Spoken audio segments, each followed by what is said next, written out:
Invited to dance by Donald Trump, Sir Keir Starmer told the president, "We'll sit this one out, thanks."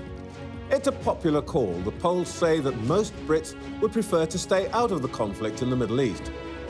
But Iran's intercontinental ballistic missiles may be about to take that choice away from us. It's not yet clear if Iran's missiles can hit the Palace of Westminster. Nobody here really wants to find out. Petrol prices are up. Food supplies are down. The war is starting to hit us where it hurts, in the pocket. And over at Shabana Mahmood's Home Office, there's incoming over immigration. Friendly fire this time. Big Ange is back. Shortly, we'll hear from the Housing Secretary, Steve Reed. We'll also hear the thoughts of the Shadow Housing Secretary, Sir James Cleverly. And later, we'll be joined by the former International Development Secretary, Rory Stewart. Plus, with us throughout the show, leader writer and columnist for The Times, Sebastian Payne. Economist and political commentator, Faiza Shaheen. And journalist and broadcaster, Daisy McAndrew.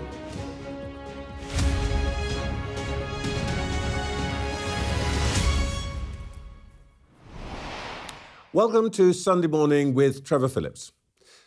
We've been here before. In 1964, Harold Wilson, the Labour Prime Minister most admired by Sir Keir Starmer, reported to his cabinet that the American President, Lyndon Johnson, was so desperate for British backing in Vietnam that he had begged Wilson to send any force to fight alongside his GIs, however small, even, he said, a bagpipe band. Well, according to the biography of Wilson by Starmer's cabinet colleague Nick Thomas Symonds, what Johnson actually wanted was the fearsome Scottish infantry regiment, the Black Watch. Under pressure from the anti-war left of his party, Wilson refused. Though he declared support for the Americans throughout the war, no British soldiers were ever sent to Vietnam. Our current Prime Minister has made it clear that he doesn't want British troops firing on Iranian targets, except in self-defence. It may be that Starmer's hoping to emulate his idol and keep the UK out of any Iranian quagmire, just as Wilson kept us out of Vietnam. If so, he needs to brace himself for what comes next. Apparently, Johnson never forgave the Brits, saying bitterly that Wilson had been playing politics and had betrayed him. The special relationship survived, but some historians say that if the Americans had been just a little more friendly and supportive when the Labour government ran into economic trouble in 1967, Wilson might have won the election that followed 3 years later. They say that history never repeats itself, but that sometimes it rhymes. Our next election takes place probably 3 years from now. And this American president has already said in terms that he will remember. We've been warned. Let's hear now from the government. Just before the show, I spoke to the Housing Secretary, Steve Reed. Steve Reed, it's emerging that the Iranians now possess delivery systems that could put a missile into a British city. Should that change our posture from just defensive, passive, to something more active? Well, first of all, you wouldn't expect me to comment on Iran's specific capabilities. We have systems and defences in place that keep the United Kingdom safe, and that will continue to happen. But the Prime Minister's been crystal clear about this war.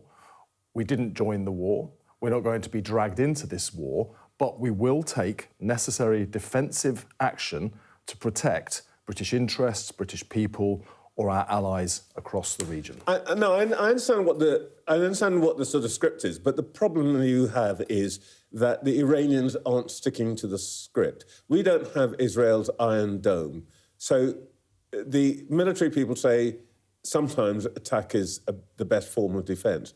So what happens if we do discover, as is being reported, that Iran could put a missile on into British space shouldn't we be a little bit more active in making sure they don't have the chance to do that? The Iranians, and we've known this all along, because it was there from the very start, have been completely reckless in how they're responding. They're attacking countries across the region through what they're doing. It's why the UK is there and was there before the conflict even began, in preparation in case something happened, to take defensive action as necessary. And the UK has been intercepting and taking down drones and missiles that have been fired around. Now, we know our assessment is that there was a missile launched at Diego Garcia 2, I think, which is, of course, a British base. One 2,500 miles from Iran. But one failed and the other was intercepted. So that shows that our defensive capabilities are correct. Now, the UK will not be dragged into this conflict. We are working to do whatever we can to de-escalate this situation, and we're working with our allies, because the best way to keep everybody safe and the best way to mitigate the economic impact of this war is to bring it to a close as quickly as possible. Well, let's come to that in a second. The President of the United States has given the Iranians a 48-hour deadline to clear the Strait of Hormuz.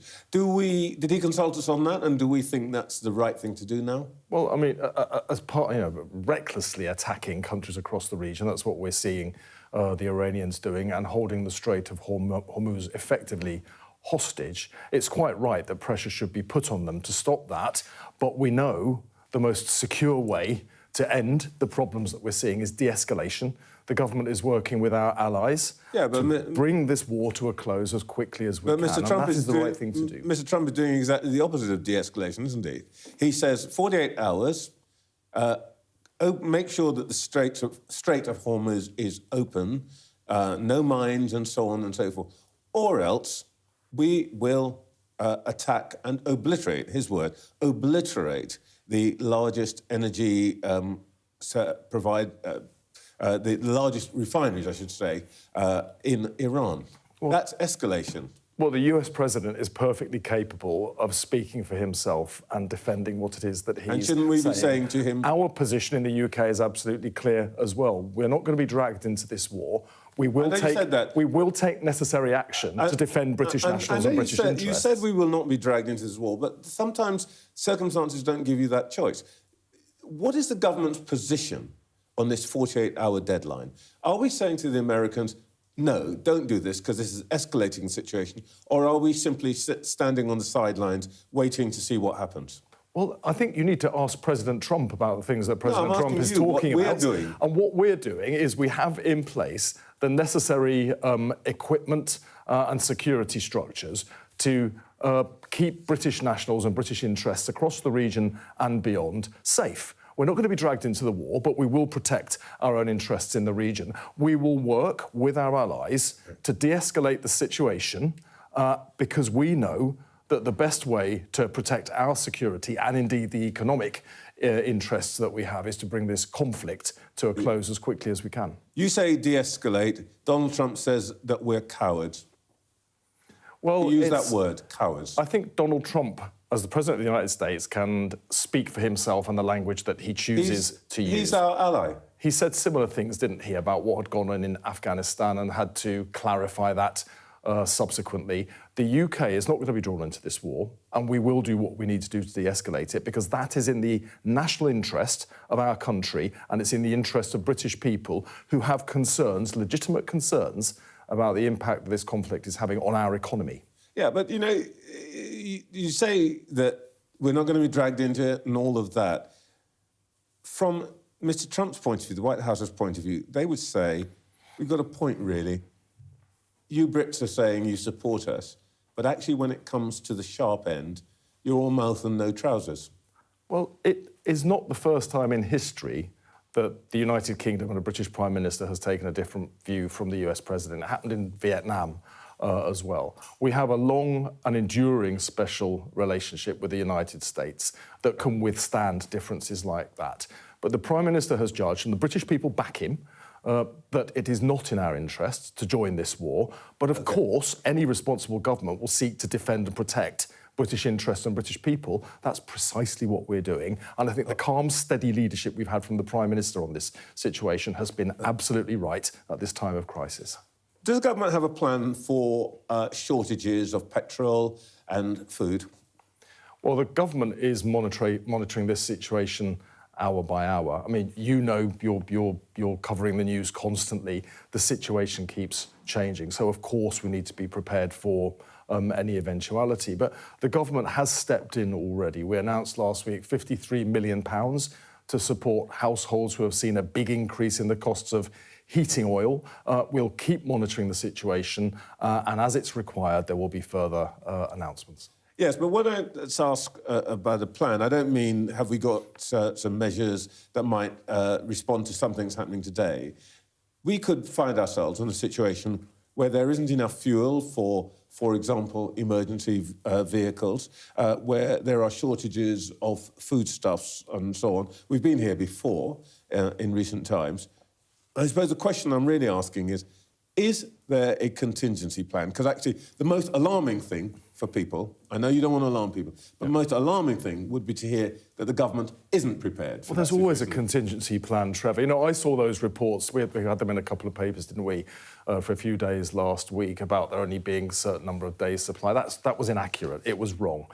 There are contingency plans. But when it has become apparent there is a need for intervention by the government, as with the heating oil situation, we stepped in with £53 million to support vulnerable households. Why are we making sure that fuel's rationed so that, for example, we know we will always have fuel for ambulances? The reason is there's no need to ration fuel. People should go around and buy their fuel just like they always would. If the situation were to change, then the government would look at what was required in that circumstance. We did intervene when it came to heating oil because we saw the prices escalating and people were seeing their bills doubling and tripling overnight. We can't have that, so we stepped in to support people. One last thing, last point on the economic effects of all of this. Borrowing last month government borrowing was up at over £14 billion. That's the second highest for the month of February since records began in 1993. The only other time it's been that high is during the pandemic. We know that pretty much certainly there will be no interest rate cuts this year. Your economic plans are now dust, aren't they? No, absolutely not, Trevor. And what we're seeing here is shocks happening in other parts of the world that have an impact here at home on the United Kingdom. Now, the fact that we have a much more stable economy now than the chaos we had with the Tories and the mini-budget and Liz Truss means that we are in a better position to weather those storms when they come in. When you say stable, what you mean is flat, no growth? A stable economy. We've had 6 interest rates cuts in a row. I mean, people may not realise this, but from April, just a couple of weeks' time, people will see an average cut in their energy bills of £120 a year. That's despite everything that's going on in the Middle East. And it's happening because of the choices this government took to create a more stable basis for our economy. Now, the UK government can't stop shocks that may happen elsewhere in the world. We can make sure we are better positioned to weather those shocks when they come in, and that's exactly what we're seeing with the crisis in the Middle East today. You're announcing a package of measures for high streets today. It's worth £301 million.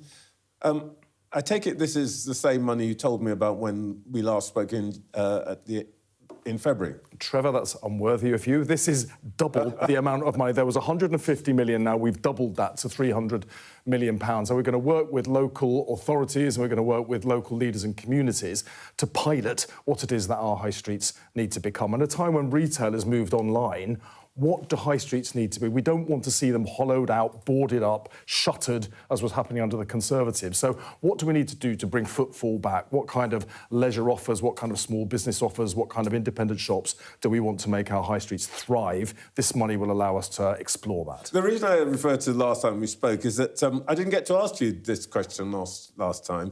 It's £301 million. There are 7,000 high streets, according to the Office for National Statistics. I reckon my arithmetic says that's £43,000 per high street. OK, it's not going to cover every high street, I get that. But is this the right scale? I looked up the works in your own constituency in Streatham. Yeah. Last year, a single improvement project for the High Road, which was planned by Transport for London, carried a bill of £650,000. The seating and lighting on Streatham Green cost £60,000. This 300 million amongst this number of high street doesn't go very far, does it? Well, what the government's just done with the fair funding reforms we announced, which is how we fund local authorities, is that those councils that were starved of their fair share of funding for 14 years under the Conservatives have just seen an increase in the money that's available. That means they can work with their local businesses to upgrade their own high streets. I used to be leader of Lambeth Council. Streatham is there. It's now part of my constituency. But it was once billed as the worst high street in Europe. We invested, worked with local businesses, and it became a much more attractive place to shop and go out for an evening. I want to see that happening all over the country. Now, it's not going to be specific government funding everywhere. Councils have had an increase in their funding to the tune of around £6 billion this year. They can take their own decisions. The 300 million is to identify a number of pilots where we can go ahead and look at what does a high street of the future look like, so that other places in the country can learn from that and adapt to what is appropriate in their own locality. And it's not the only funding we've got going in there as well. The Pride in Place funding, which I'm guessing you're coming on to. I know you're going to tell me that. Which you're coming on to. We've just had, there were 230 localities identified in the first wave that will be receiving up to £20 million each. What's interesting about this scheme is that it's local people that take decisions about how they want that money spent. They're coming back now with the initial decisions. High streets are a very big part of that because people perceive politics and whether things are improving or getting worse through prisms like what they see on their neighbourhood, on their street and in their high streets. They feel pride has been taken out of their areas when they see the high street boarded up and shuttered and full of graffiti. They want their town centres back. Now they've got the resources to do it. If I may ask you one last question about the issue of immigration. The government plans to increase the length of time people have to be in the country before they can apply for settlement. This week, the former Deputy Prime Minister, Angela Rayner, calls this plan un-British. Well, the Home Secretary said to me earlier this month, in answer to a question about whether the Prime Minister would be there for her when the going gets rough. Here's what she said. She said, "We have had long discussions about what the right thing to do is on both asylum policy and on migration policy. I have absolute confidence." Is it still the case that there is 100% backing for the Home Secretary's plans from Number 10? Of course there is. It's not just those... There will be no watering down. It's not just those conversations. We won a general election on a manifesto that committed to an immigration system that works for Britain and is fair to asylum seekers who deserve a sanctuary here in the United Kingdom. Now, the Home Secretary came forward with her proposals. There is a consultation underway. There was always intended to be a consultation underway to deal with aspects of that, and she'll be making those announcements in due course. There will be no U-turn on the length of time that she's proposed for settlement? We promised an immigration system that works for Britain, and that's what we're going to do, but it will be fair to those who deserve and need sanctuary. Steve Reed, thank you for your time this morning. Well, let's see what our panel made of all that. We're joined all morning by the leader writer and columnist for The Times, Sebastian Payne, economist and political commentator Faiza Shaheen, and journalist and broadcaster Daisy McAndrew. Seb, the words, the cliches of today are Iran was reckless, we are not going to be dragged into this. Are you convinced? Well, we heard that several times from Steve Reed in your interview there, Trevor. I think the problem is that it's very easy to say we won't be dragged into this, but we are being dragged into this. There's no way out of the fact that this ballistic missile hit Diego Garcia. You know, that is still, at the moment, British territory that's been hit, as has our Air Force base in Cyprus as well. And the issue for the government is it's trying to differentiate between offensive and defensive strikes when it comes to this war. But Iran doesn't see it that way. They see us, you know, if they see America as big Satan and Israel as little Satan, I guess we're medium Satan, somewhere in the middle there. And that means they are going to hit our targets and they will hit our military assets. So it's easy to say we're not being dragged in this, but we sort of are. And at the moment, the government doesn't seem to have an answer to this big question, which is dominating everyone's mind in all the papers today, which is what's going to happen to the world economy in the coming weeks and months, because we are heading to some kind of big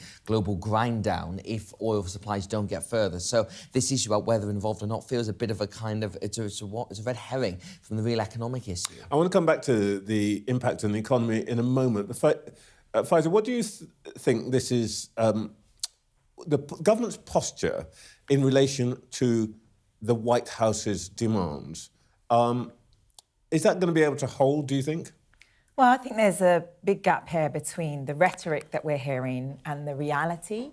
The truth is that we are allowing the US to load their planes with bombs on UK bases, and they are bombing Iran, right? Again, like this defensive offensive, like that doesn't actually play out in reality.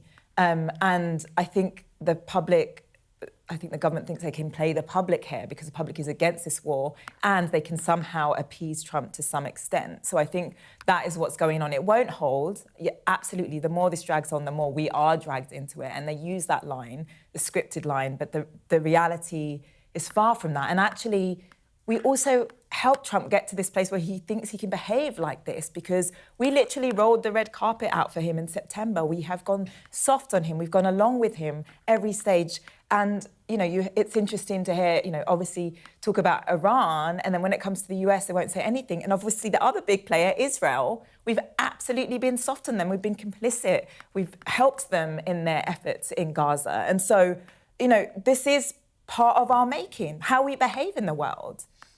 Daisy? I think in many ways Starmer and his government have been helped by the opposition parties because those opposition parties have flip-flopped so much on what our reaction should be to Donald Trump's demands that actually Starmer's managed to almost accidentally find a way to look quite sort of straight and as if he sort of knew what he was doing. And I don't really think that government did particularly know what they were doing. And this obviously came out of the blue. And the government was put in a very difficult position. But the fact that Farage and Badenoch have flip-flopped so much, I think, in the past few days has helped the government look a bit steadier than it really has done. I think they were stuck between a rock and a hard place with reacting to this. And I think this point that you mentioned, Faiza, about public support, that there's been some polling out that shows that people broadly agree with what Keir Starmer is doing, which might be true in terms of a survey, but it's not true in terms of where the country sits at the moment. And I think that is the challenge, that, we didn't want to get involved in this. I think there's no British Prime Minister who said, yes, let's get bombing here in the way that America has. But it is just a kind of reality of our situation. Our security is tied in with America, both internationally and in the region as well. Is it security or is it just the political relationship and where Starmer wants to be? I mean, I listened to the news and this question about how far Iran's missiles go, and it makes me think of Iraq, and it makes me think about the manufacture of consent for war, and it really worries me. But the thing that most people are going to be worried about is, of course, the financial situation rather than the security situation. Yeah. And we've seen this already. I mean, it was extraordinary on Friday when the bond market closed. Our government is now paying, we've been paying more interest on our 10-year bonds than any other G7 country. And that is like the market saying, writing a school report on the government and saying, not only could do better, but actually we're going to punish you for you're doing so badly. And we know that interest rates are going to go up. They should have been coming down. We know, I'm facing a brand new mortgage that I'm literally taking out at the moment. It's already going to be a lot more expensive than it was going to be. Those are the things that will really impact the cost of petrol, all those issues. Steve Reid was remarkably chilled about the prospect of rationing or,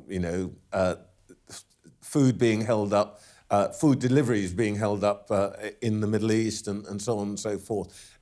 From the economist's point of view, should we be doing more to prepare for possible shortages and so forth? Absolutely. I mean, the figures on how much is going offline in terms of energy production around, whether it's Qatar or Iran, is really frightening in terms of what that means. I mean, the ripple effects, we talk about fertilizers in parts of the world that already, in Pakistan, they're closing schools, long-haul flights are already being cancelled. Yeah. This is real, it's happening. I mean, he might have played it down there in attempts to not alarm people, but certainly I would think in the background that there is work happening. And this is really a moment for the Labour Party, and we'll, I guess, talk more about the economy. But every time we've had a crisis in this country, inequality's got worse. The rich have got a lot richer. And this was true in 2022 with Russia's invasion of Ukraine and what happened to the oil giants and how much money they made off the back of that. And that has been siphoned upwards to the 1%. So our bills get higher and the rich have got a lot richer. We just see that in the figures. So this is their moment to turn that around and actually behave like a Labour government. What do you think, Seb? Is it? I suppose we're being encouraged by ministers not to panic, but there is a danger of slipping into what you might call complacency, I suppose. There is, and also people will act of their own accord. The government can say it's all fine, but you've seen warnings from, I think various automobile associations and you mentioned airlines there as well. So the fact is that people will start sort of self-preparing for potential shortages because they can see what's happening and they can see the warnings that we've seen in the papers and the news that if the oil doesn't start flowing through the Strait in the next kind of couple of weeks, we are going to see serious shortages. You can't get away from the fact that the UK's oil storage and reserves have gone way down over the past decade. Its refining capability has gone way down as well. So we are reliant on kind of almost just-in-time energy supply for a lot of this stuff. And, whether it's farming, fertiliser or chemicals, there's lots of different parts of the economy that are highly reliant on this. And I think the problem is there isn't really a plan for it. That's why they're trying to calm down complacency, because you can't magic up more oil from the straight basis, and you wouldn't want to be in this situation if you were trying to plan it. So it is a very difficult one. But didn't you find it ironic, though, that Rachel Reeves was making that speech earlier this week praising Norway and Canada for increasing their own supplies, and yet we've still got this ridiculous situation in the North Sea where we could be, you say we can't magic up oil. Yes, we can't do it overnight, but we could be getting much more oil out of the North Sea, and there just seems to be this utter refusal to go down that. Ed Miliband was on last week, and he was very adamant that there was no possibility and no need to open up the Rosebank oil field. He called it vandalism. No, but the reality is that actually we've burned up a lot of our gas. A lot of this stuff is also very deeply embedded now, so it actually costs a lot of money to extract. So I think there is some truth to that. Really, what's a shame is in all of these crises that we've had, it's really shown up that we don't have energy security in this country. Yes, we don't have storage. That we haven't taken more steps. It's just that this weird thing that this government has done is that we'll get GDP growth and things will go back to normal. I'm talking to people in Treasury like, oh yeah, next year, 2026 will be like, as if there isn't going to be another international crisis, especially with someone like Trump in charge in the US. And so it's really poor planning. Daisy, raw politics here. Keir Starmer's position is, statesman. Everybody says whatever's happening at home, he is a giant on the global stage and all that. But to what extent do you think he's being driven by party considerations as opposed to country considerations? Of course, but we've always had this ridiculous situation with Keir Starmer sitting on top of this massive majority, but actually it's paper thin. There's this sort of strange element to his security where he is very insecure, even though he's got... He's got a lot of MPs sitting on relatively small tiny majorities, exactly. So there's a lot of insecurity within the party, and that does mean that there's not a lot of loyalty towards him. And it's always made me laugh, this idea that he's a giant on the international stage, because actually, if you look back at how that narrative was formed, it was nearly always that things were so bad at home within the domestic situation that he just, by comparison, looked less midget-like when he was on the global stage rather than like some sort of towering giant. Yeah, and I think I agree with that, but I also think it's part of that was because he's played Trump so well. Well, how has that worked out? Everyone could see that was going to go south. So, I think it's ridiculous because he managed, sorry to interrupt, he managed not to annoy Donald Trump, which looked like an incredible success. Well, he didn't, until he did annoy Donald Trump by not allowing bases. Eventually, yes, but originally. But he's got to the point that obviously Donald Trump is an incredibly precarious individual, and every world leader who's had any kind of interaction have discovered that in one way or another. I do think this recent turn as well is partly because of how well the Greens are doing. Had Hannah Spencer not won in Gorton and Denton, I wonder if things would be different. They are suddenly worried about their progressive base. And of course that does, I know we're going to talk about it later, but that brings the immigration line back into it, because one of the reasons that this government has adopted so many policies or have done so many U-turns is in reaction to something else, and quite often it's been in reaction to Nigel Farage, which is, I think, why they've ended up with the immigration policy they've got. And now, because the Greens are on the up, they're thinking, well, maybe we should flip-flop on that as well, and it just looks so weak. This does bring us to that issue of immigration. By the way, we're going to talk to one of our correspondents in the Middle East in a moment when we've got the line. But on this issue of immigration, this looks like the next crunch point politically, doesn't it? Shabana Mahmood told me 2 weeks ago, 100% confidence.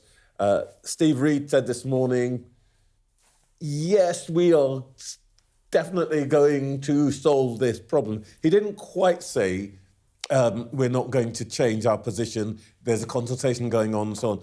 Seb, what are you smelling in the wind here? Well, I mean, I hate to say it, but when this government says they're 100% not bending, that means they're almost certainly going to bend on this, because this would be the 16th major policy U-turn since Keir Starmer became Prime Minister.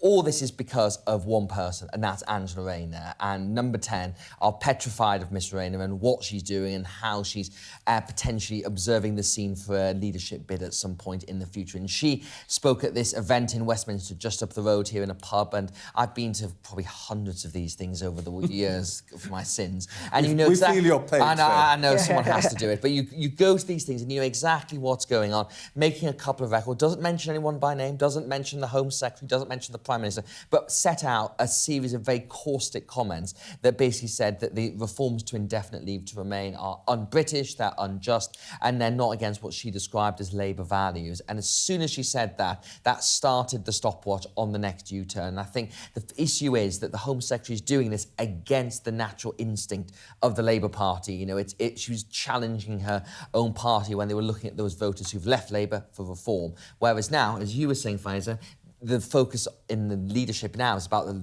voters who've defected to the Green Party. That's what Angela Rayner is thinking about. That is where Downing Street is increasingly thinking about. So I just think it is a matter of time before the ILR stuff does change. I want to come back to all of that in a moment, but let's get the latest now on the situation in the Middle East.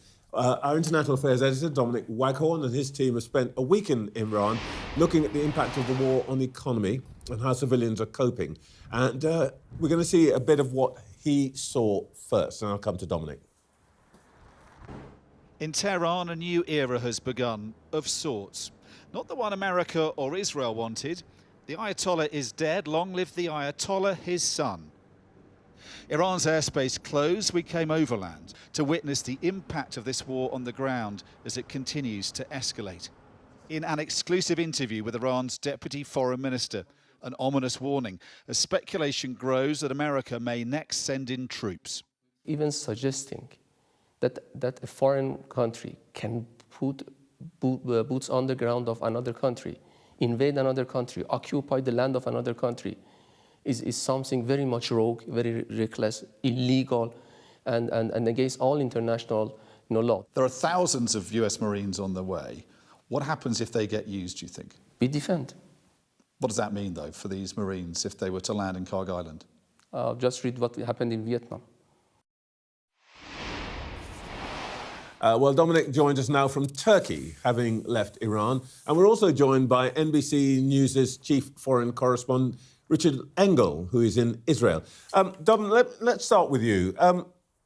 What was the mood in Iran when you were there?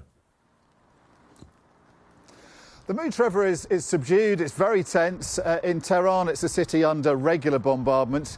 There isn't really an hour that passes without some kind of explosion and some kind of evidence of the air campaign, or the sound of air defences letting loose onto the skies above you. And I think it's a mood of great uncertainty. So that's how people feel, and obviously those people directly affected by this campaign. And I think the important point to make here is that we hear a lot about precision targeting, but when you go to the places that have been hit by these supposedly precise munitions, they have hit and damaged a huge area around whatever has been targeted, and an increasing number of civilians are being hurt or being killed. And I think there's a sense of bafflement, really, amongst the ordinary Iranians we've spoken to as to why they are being hurt. Why are ordinary civilians being hurt in this air campaign in what they see as an unprovoked, unjust war, most of them.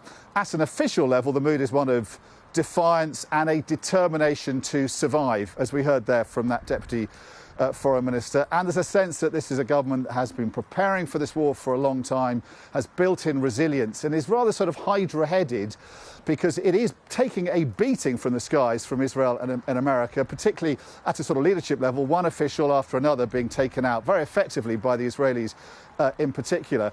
But for every official taken out, there's another one designated to succeed. And what we've seen in recent days, you know, in the last 24 hours, is that it's maintained, despite being decapitated, an ability to sort of operate in a strategically coordinated way. So when yesterday Natanz, a nuclear facility in Iran, was targeted, the Iranians were able to then strike at Dimona in Israel, which is where the Israeli nuclear reactor is. So it's able to function, and it seems to be digging in for the long run, I think.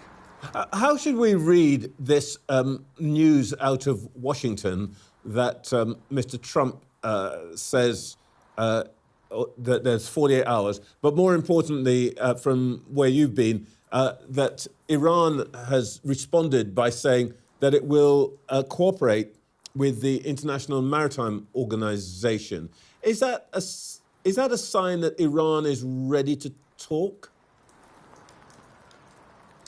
I don't think so, no. I think it's actually the sign, that the latter part of that, I think, is actually a sign that Iran is trying to operate the Strait of Hormuz in a way that suits them. And what they are doing, you know, it is not a blocked waterway, it's blocked to those ships and other navigational assets that are aligned in the minds of the Iranians with the enemy. But it is allowing shipping through that it regards as more friendly, particularly tankers taking oil to China and other parts of the Far East. And it's beginning to charge, reportedly, sort of operating like a kind of toll booth now, so charging reportedly $2 million a tanker. And I think what we're hearing from that is not really a sign of softening from the Iranians, but probably a sign that they are now trying to send a message that they're going to operate the Strait of Hormuz in a way that suits them. They'll let shipping through if it is shipping that will pay its way through, but it is still going to keep it blocked to other shipping, and that remains a massive problem. I think, you know, the leverage the Iranians have is over the Strait of Hormuz is a way is going to be able to keep oil prices and energy prices high, and they're not going to give up that leverage. In terms of the 48-hour threat from Washington, I think that's really kind of not particularly thought through strategically. The Iranians are not going to trade that leverage just to keep the lights on in Iran, and they do expect a certain amount of sacrifice from their people. So I don't think they're going to succumb to that. They'll just see it as one of a sort of series of rather incoherent, rather strategically unthought out threats from America's president. Thanks, Dom. We'll come back to you in a second. But Richard, good morning. You've been talking to both the Israelis and the Americans. What do you make of this 48-hour ultimatum? It's quite serious. We're talking about escalation, heading in an escalatory direction with these comments from Iran. Actually, right now, I'm getting a signal on my phone. You may be able to hear it. That's what happens when it means there's an incoming attack. You were just talking with Dominic a few minutes ago that Iran was able to hit some areas around Dimona where Israel still has its undeclared nuclear program. So this war is still going. Right now, just getting an alert. And now President Trump is talking about escalating it even further. What he specifically said is that if Iran doesn't fully open the Straits of Hormuz, not partially open it, not just to its allies, not just to its regular customers like China, then the United States will respond, according to President Trump, starting from 11:45 p.m. GMT tomorrow, by obliterating power plants in Iran, starting with the biggest one. The Iranians immediately responded saying, if our infrastructure is attacked, we will attack infrastructure, and reiterated a threat. This was from a colonel in the Iranian Revolutionary Guard, and specifically talked about desalinization and targeting desalination facilities in the Gulf. Now, the Gulf states are very dependent on desalination. Just to look at Qatar. Qatar gets 99% of its drinking water by extracting it from the sea and taking the salt out of it. Bahrain, more than 90% of its drinking water comes from desalination plants. So they're now talking about hitting each other where it hurts. In the same way that Vladimir Putin targeted the power grid in Ukraine because Ukraine is cold and freezing, and he would do these attacks in the winter to make the people suffer. President Trump is now threatening to squeeze the people of Iran and the government by cutting off the power, as Dominic was just saying, and the Iranians saying, well, we can make the deserts dry and cut off the drinking water. Richard, if you need to dive for cover, please do so. I want to hear from you, but hopefully no diving involved. But we have a safe room where we are, so we'll be fine. Israel is actually quite well equipped for that, which is unlike most of the countries in this region. Can you both talk a bit about whether the alliance between the Israelis and the Americans is holding? Because one of the things that we've talked a lot about on this show is whether the war aims of both countries are the same. Richard, what are you hearing? Are the Israelis and the Americans still in lockstep?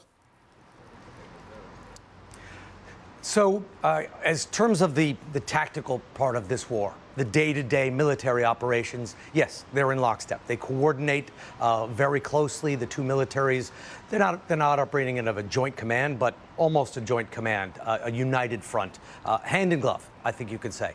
Do they have the same long-term vision, however, is a much more ambiguous question. I actually got a question to Prime Minister Netanyahu a few days ago, who, despite rumors, is still alive. I saw him in person. There's a lot online of conspiracies. And a shocking amount. And he was saying, because I asked him, I said, where does this all go? Where are you taking this war? Are you dragging the entire war with you, starting with the U.S., and is now everybody going to war with Iran? Is that your plan? And what happens the day after? And he talked about the country's objectives. So Israel has an objective to take the ballistic missiles away, knock back the nuclear program.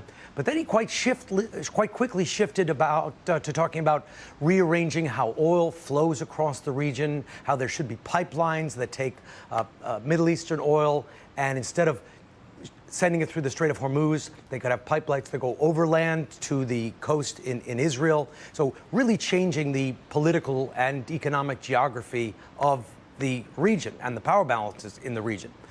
It's not clear that President Trump has that same sort of long-term vision.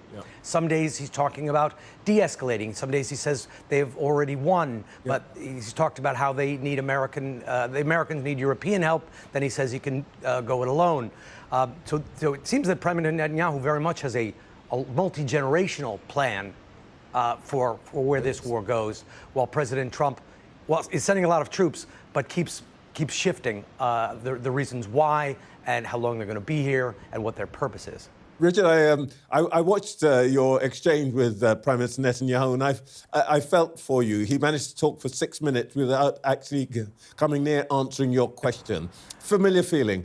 Dom, what do you think about this relationship? And particularly, there's an emerging view here that the Israelis are kind of achieving their aims. The Iranians are surviving. Mr. Trump, who knows? But the big losers actually are here in Europe. What do you reckon? Well, I think where I've been in Tehran, the big losers are Iranian civilians who, are living with the absolute terror of one airstrike after another and don't know where it's going to hit next. We drove around Tehran, obviously, on a daily basis, and we had no idea. There's nowhere that's safe in that city. They were going after police stations and checkpoints on one day. So you drive through a checkpoint, sort of knowing that you're taking your life in your hands.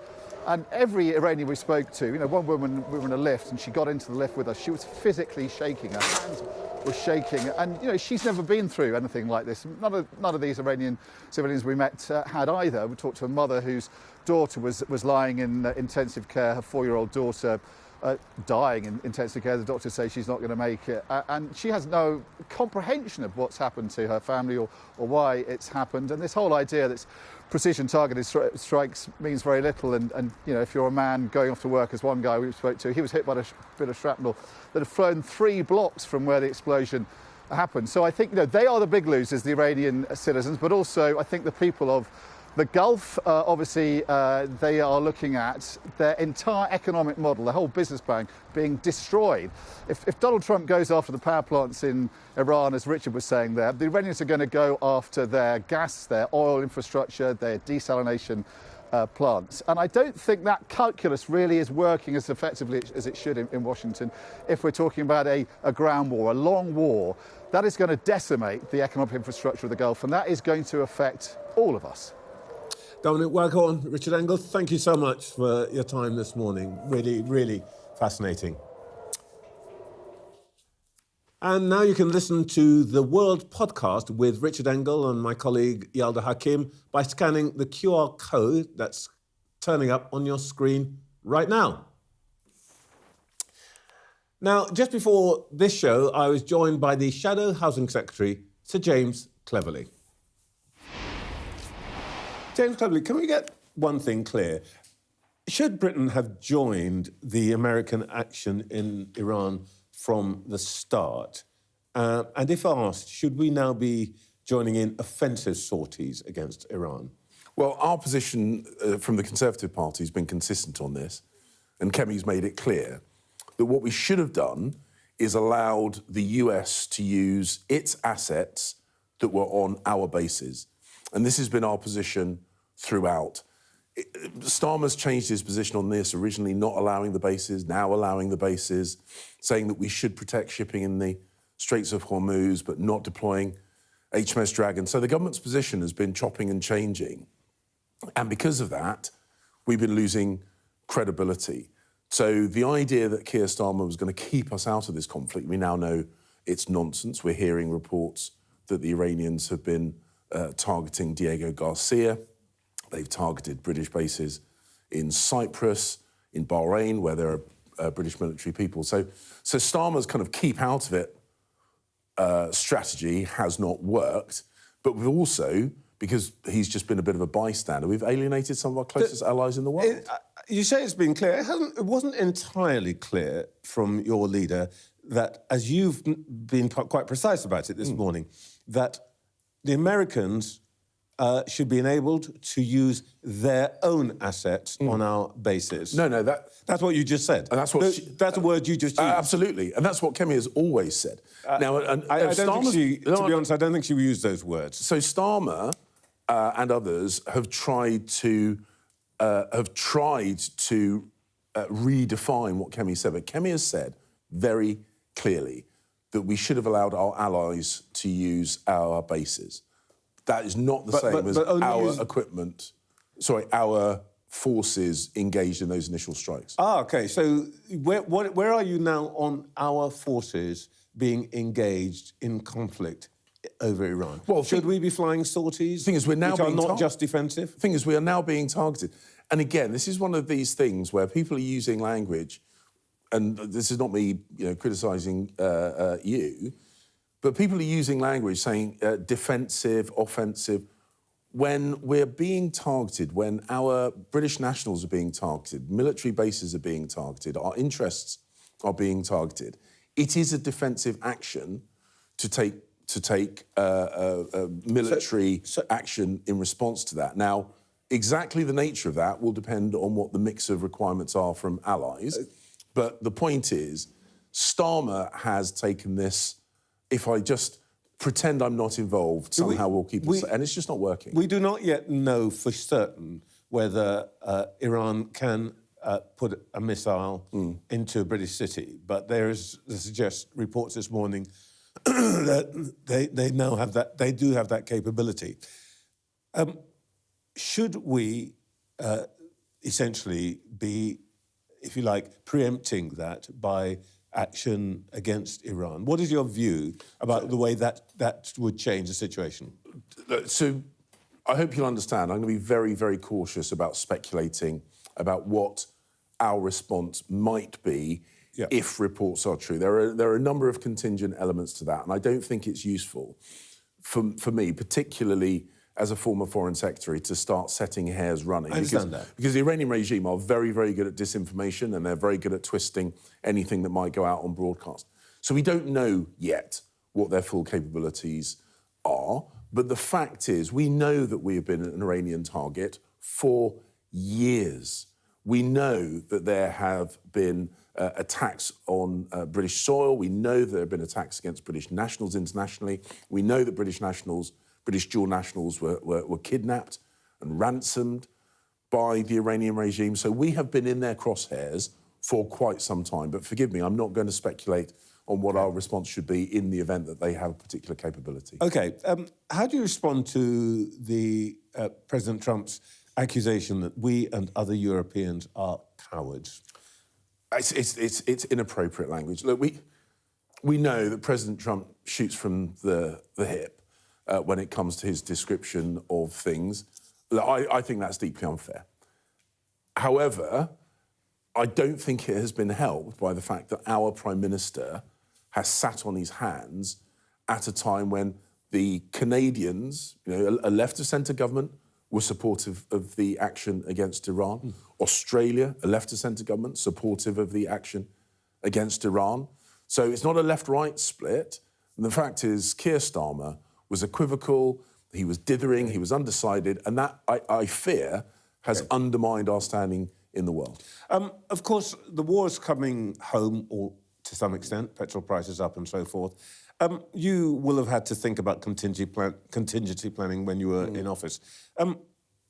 Should we be preparing for example, petrol rationing, for food shortages, to make sure, for example, that emergency vehicles always have fuel?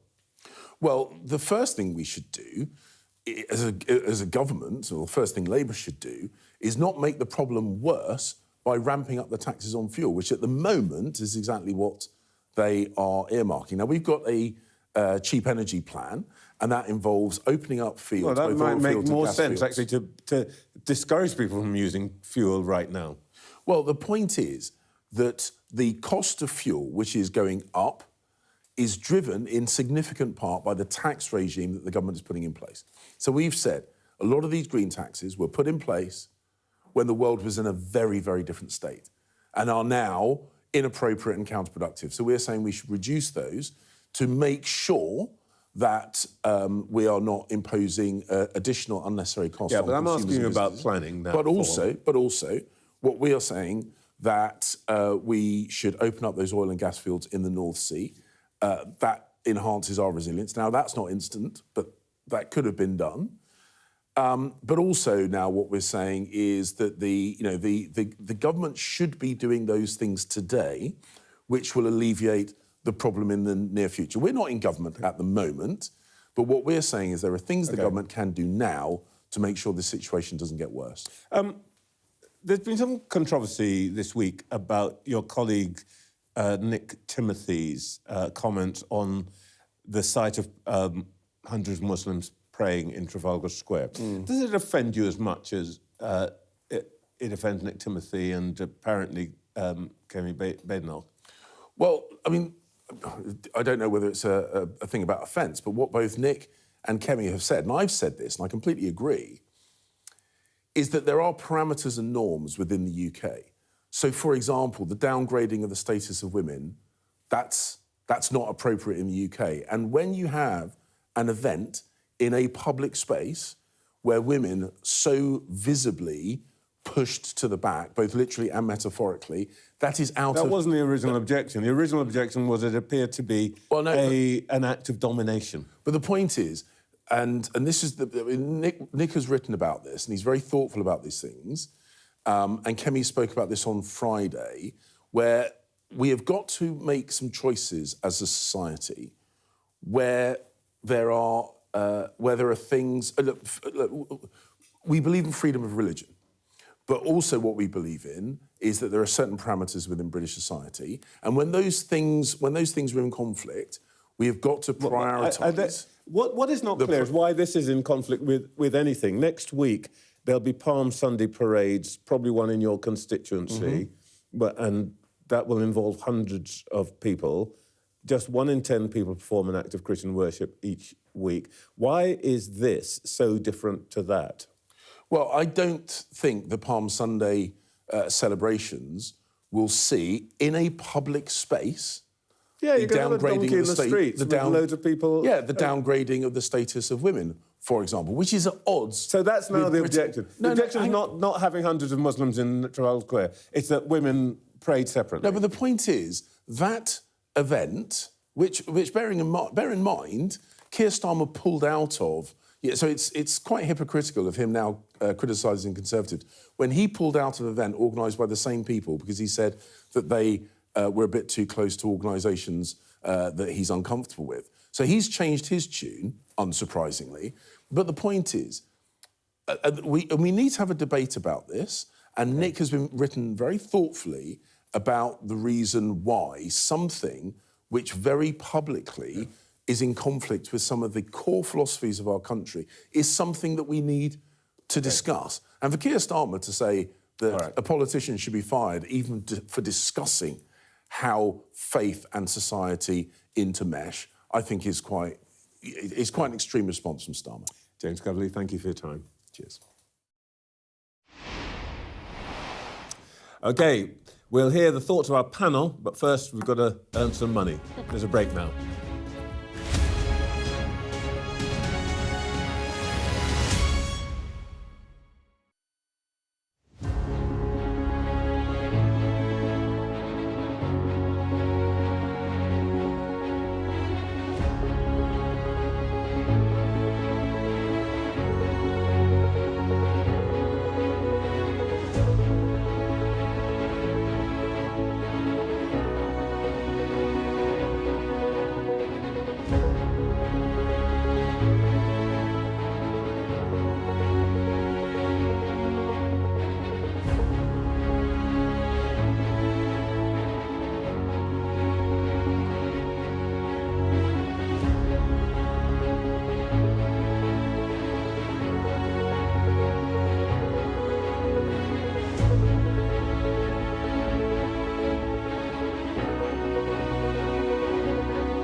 What's the best thing about being a Sky News journalist?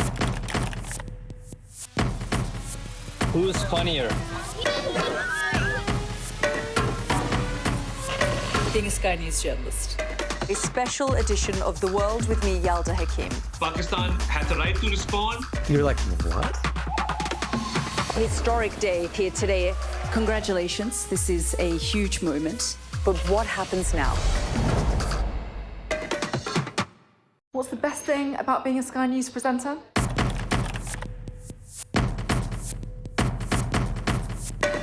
We've done the work and the reading, so you don't have to. Being a Sky News presenter.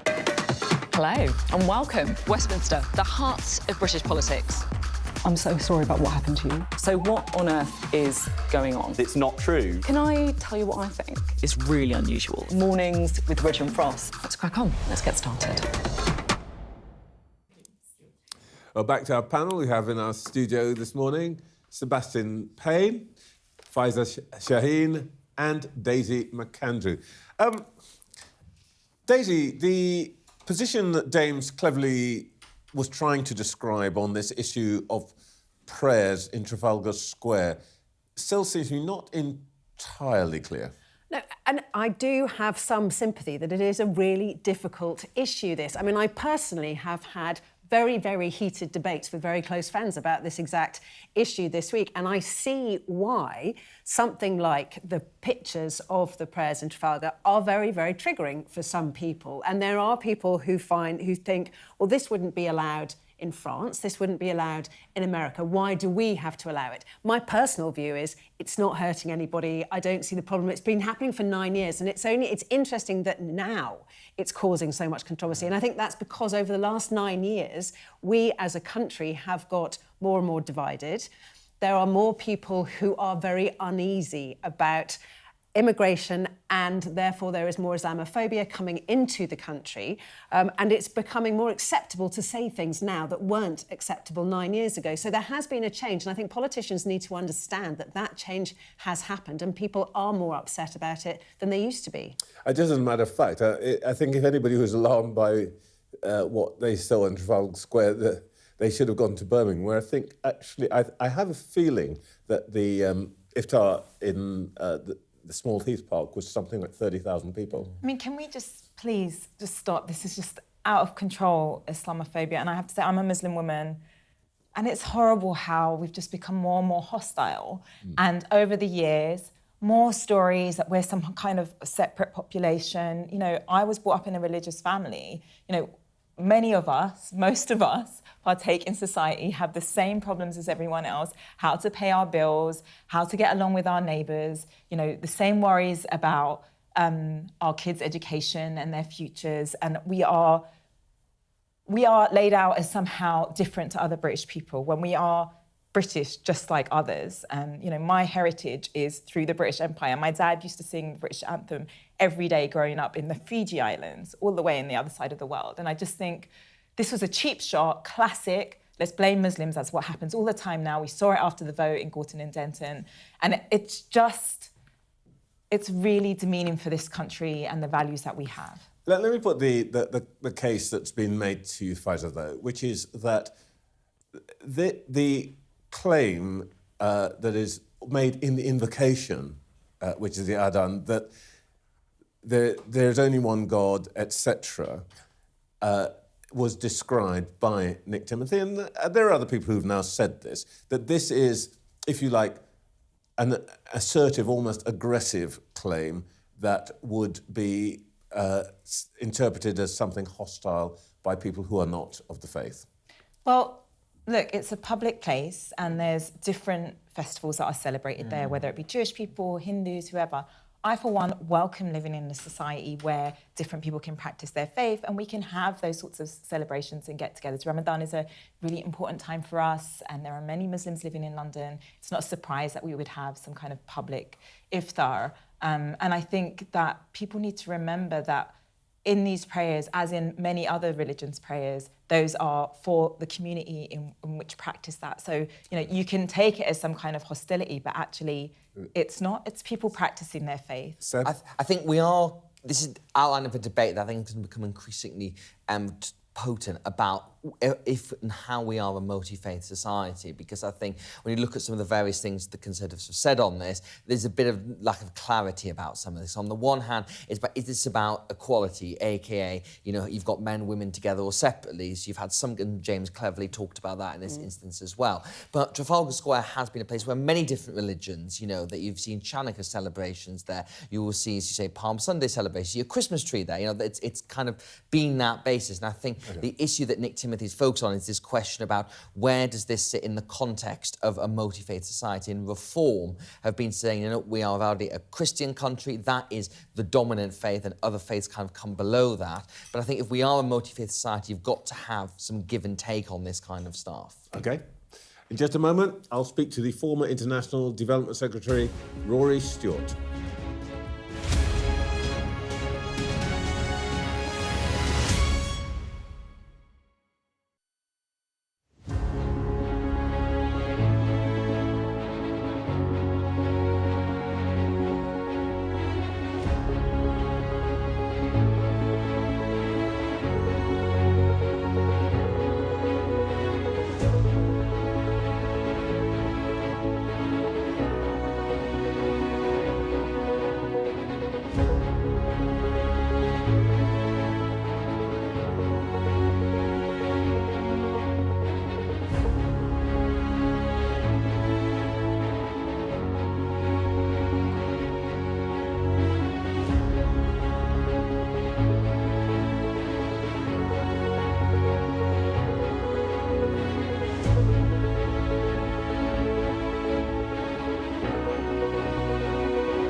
The best thing about being a Sky News journalist?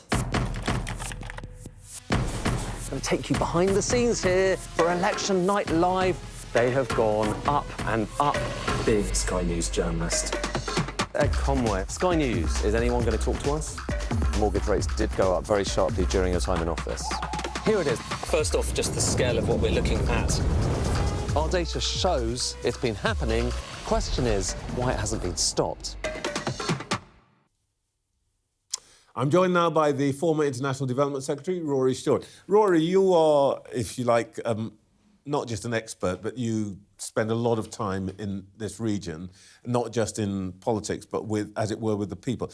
First of all, let's just start with, do you think that the American-Israeli action has ended up making the Iranian regime more or less secure? What it's done is it's done a lot of nationalism, understandably. When people are striking you and attacking you, even Iranians who, majority of whom hated this loathsome regime, probably 85, 90% of the Iranian population, if you went back 3-4 weeks, wanted this regime gone. It's theocratic, it's murdered thousands of its own people. But when you start being bombed by Israel and the US, when you see Trump in full-on, I'm going to wipe out all your electricity infrastructure, desalination plants, then understandably, you feel a bit of nationalist resistance. And Iran is a country like Russia, like Ukraine, like Israel, with a very strong nationalist identity and a really strong sense that the more people attack them, the more they stand up and defend. And we saw this in Afghanistan actually very clearly. I mean, we spent $2 trillion in Afghanistan fighting the Taliban, who nobody, or very few people really liked. And after 20 years, we basically ended up handing the country back to the Taliban again. Have to keep remembering that. There is, I suppose, a belief, a strategy, which some people believe in, that decapitation could have weakened the regime to the extent that some on-the-street revolt, as it were, could have made it fall. Yes, I mean, you're absolutely right. That's clearly something that the US and Israel believed, which is why they killed Ayatollah Khamenei, the former supreme leader, and indeed his daughter-in-law and his wife and the rest of them. It's a very weird strategy. I'm struggling to think of any historical example where simply by killing the leadership, you spontaneously create a revolution. And it implies that they thought somehow that the Iranian regime was just about 5 or 6 people at the top, or 50 people at the top, who, if they removed them, they tried the same against Hamas, they've tried the same against Hezbollah. It implies that they don't fully understand that there will be, whether we like it or not, the majority of people may not like the regime, but there are millions of people who support it, who are in the Revolutionary Guard, in the Basij militia, in all bits of this, and that taking out the top people historically doesn't work. It's a very strange idea that it would. I think there was an idea by some in the White House that they could do a version of what they did in Venezuela, which is part decapitation, if that makes sense. But essentially, to remove the top people and install some people that they could do a deal with, like the now deceased Larijani. Mr. Trump, I gather, has said there's a problem now that we can't find anybody to talk to because we've killed them all. Yeah, I mean, I don't really believe any of the things that the Americans are saying. I mean, if that had been the strategy, you would have wanted to be talking in advance. In Venezuela, it appears the CIA had already negotiated with Delcy Rodriguez to take over.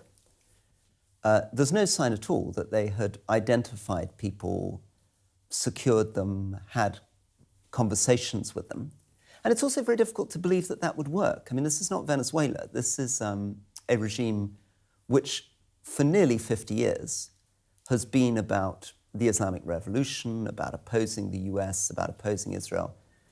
The idea that you were suddenly going to find a new leadership was a little implausible. Anyway, whether it was a good gamble or not, I thought it was a rotten gamble. What we know for sure is that it's all gone wrong. So they were wrong, if that's what they thought. How do you respond to Mr. Trump's démarche, I suppose is the right word, this morning, in which he says, got 48 hours to fully open the Strait of Hormuz, or else we will destroy your largest power stations. So I think there, Trevor, you've seen why the UK needs to remain as far out of this war as possible. If you connect yourself to President Trump, you are in danger of connecting yourself to somebody who is now threatening the most extreme, reckless war crimes. Right? You do not want to be part of this. You do not want to be an ally with this Trump administration and this Israeli administration. If what they're genuinely saying is they're going to wipe out all the electricity infrastructure of Iran, who's getting punished? The Iranian people. What's going to happen? Drinking water is going to go. The hospitals are not going to function. You will end up indirectly with thousands of people dying who wouldn't otherwise die. This is not legitimate warfare. That's why you cannot be part of this. You think that there is something deeper here, though, don't you? You think that there's a cultural assault, if I can put it that way. Yeah, I think we would find it very, very difficult to imagine right-wing parties or Europeans remotely sympathizing with this type of war conducted almost anywhere in the world. I think there's a lot of very successful fanning up of suspicion, I'm afraid, in many cases of Muslims. And that is being used to make people tempted, particularly on the right and the far right in Britain, to think this is a good idea, when if you step back and thought about, would you think this was something that was legitimate to do in Asia or something legitimate to do in Africa or something legitimate to do in Europe, you'd think no. So would you be against what this government has decided to do, which is to allow the Americans to use British bases to launch sorties against Iran? Yes, I think it was completely the wrong thing to do. The correct position was the position which Spain took from the beginning. If you don't agree with this war, you don't facilitate this war.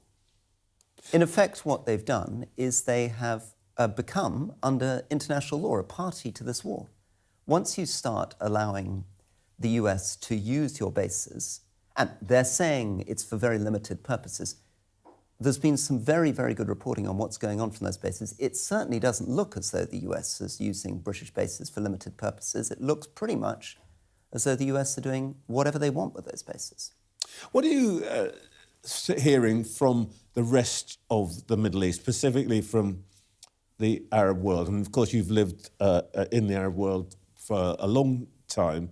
Let me put it crassly. Who do they hate most right now? Iran, Israel, or America? Yeah, it's a very good question. I think at the moment they pretty much hate all of them in very different ways.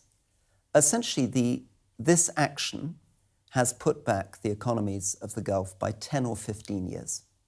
The impacts on places like Dubai, which have over 40 years, created economic miracles. I mean, you know Dubai, many listeners will know Dubai. It's probably the easiest place to talk about.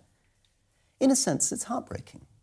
They took places in the desert and they have built them into financial capitals, places where a lot of expatriates moved, airport hubs, innovation hubs, and it's all being destroyed. It's being destroyed because the US-Israeli strikes are being conducted using their bases. And those countries, UAE or United Arab Emirates or Qatar, felt that having American bases made them safe. They thought those bases were their protection against Iran. What they've discovered is having US bases, and this would apply to Britain and Germany as well, makes you a target. Because obviously, a country that's being attacked from a base will try to take out that base, and then will take out the infrastructure around it. So who do they hate more? They absolutely blame the US and Israel for triggering a war that they warned against. These Gulf countries, these Arab countries said, don't do this, because if you do this, you will be creating mayhem for the world. And now they're very angry with Iran because they feel Iran is very unfairly targeting them for a war that they think the US and Israel are running and that they've been dragged into reluctantly. Very briefly, from your point of view then, can we get out of this, or are we already in too deep? We need to get out as soon as we can. Can we? That's statesmanship. Should we? 100%. We need to get out. Israel needs to get out. The US needs to get out. The Gulf needs to get out. Every day this continues, we get closer to global economic meltdown and closer, I'm afraid, to a much bigger conflict, the beginnings almost of a Third World War. on that, literally on that bombshell. Thank you very much, Rory Stewart. In just a moment, we'll hear once again from our panel.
The best thing about being a Sky News journalist? I'm going to take you behind the scenes here for Election Night Live. They have gone up and up. Being a Sky News journalist. Ed Conway, Sky News, is anyone going to talk to us? Mortgage rates did go up very sharply during your time in office. Here it is. First off, just the scale of what we're looking at. Our data shows it's been happening. Question is, why it hasn't been stopped. Back to our panel, Sebastian, Pfizer and Daisy. Daisy, we are now weeks away from the big electoral test. Where does all of this that we've been talking about today leave Sir Keir Starmer and his government? Well, obviously, May's local elections have been very much at the forefront of politicians' minds and certainly Keir Starmer's mind for the last few months. And, of course, what's happening in Iran is putting a completely different perspective on that. I think they understood that that was going to be a very, very big test. They understood that they were probably going to do very badly in those local elections. What none of us understood was that those elections were probably going to be done with the backdrop of a massive war in the Middle East, which was going to have huge financial implications on all of us in this country. So we've heard so much about this carrying the Ming vase analogy that we've talked about for years and years, but in some ways it is very relevant for this period, because you can just see the government and Keir Starmer having to tiptoe towards those elections and not knowing really where the biggest threat is coming from. Is it coming from Farage and Reform? Is it coming from the Greens? Is it coming from the cost of living and the fact that people are going to instinctively blame the government if their mortgage is going up in price, if inflation's soaring, if interest rates aren't coming down? But they could be wrapping themselves in the flag, couldn't they, Seb? Yeah, I mean, you can see that the government sort of tried to talk about the national interest, what people want, all that kind of stuff as well. But I think Daisy's completely right that these elections will just be there'll be a semi-referendum on the Starmer government. It's also going to be the kind of general state of the country. And if we do get energy shortages and oil shortages, it's going to hit pretty much exactly around the time of the local elections. The time in that sense couldn't be worse for the government. It's hard to know exactly what more they could be doing. You know, we've been talking about whether it's oil or whether it's nuclear and all that is a valid conversation. That's not going to help them in the here and now. But I think for Labour, there is a real chance that they could come fourth in these elections when you look at the tally. That Reform, I think, will almost certainly come first. I think the Conservatives and Greens will be vying for second place, that the Greens will be in big gains in London and the other urban centres as well. The Conservatives might start to pick up some seats in where we're sitting here in Westminster, in Barnet, in Wandsworth, those kind of traditional Conservative places. And then at that point, you've then got question about where Labour comes. And I think if Keir Starmer's party were to come fourth, that'd be very damaging for him. And it's hard to know what could prompt a leadership challenge, who could resign, who could quit, what might happen at that point. But it's going to be by far the most perilous moment for Keir Starmer than he's today, even more so in February, when it felt as if he was maybe on the brink. Faisal. I mean, I disagree. I think there are things they can do right now in this moment, right? One, Rory is absolutely right. They should have absolutely nothing to do with this war. They should stand up like Spain and say, you're not using our bases.